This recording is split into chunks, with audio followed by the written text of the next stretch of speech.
अगमना चारू सबसे सुंदर सबसे सुंदरी अपनी मिथिला सबसे सुंदरी अपनी मिथिला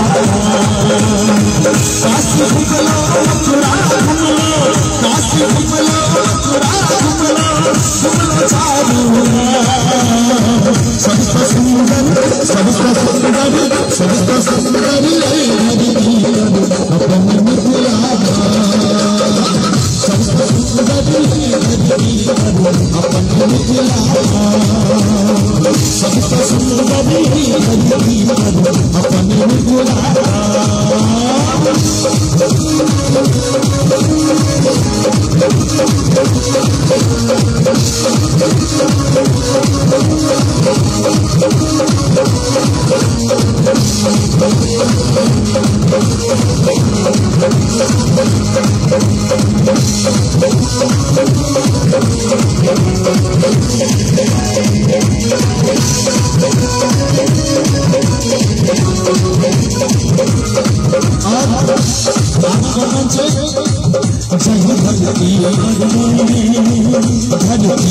किशोरी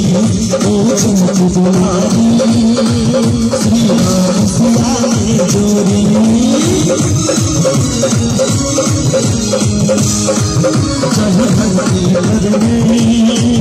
भगती सोएली किशोरी ओ चमक दुलारी श्री राम सियाने जोरी नहीं हर गौरी के मिथिला में नहीं हर गौरी के मिथिला में कठिन देव धरा सबसे सुंदर धरती पर अपने मिथिला सबसे सुंदर धरती पर अपने मिथिला काशी घुमला मथुरा घुमला काशी घुमला मथुरा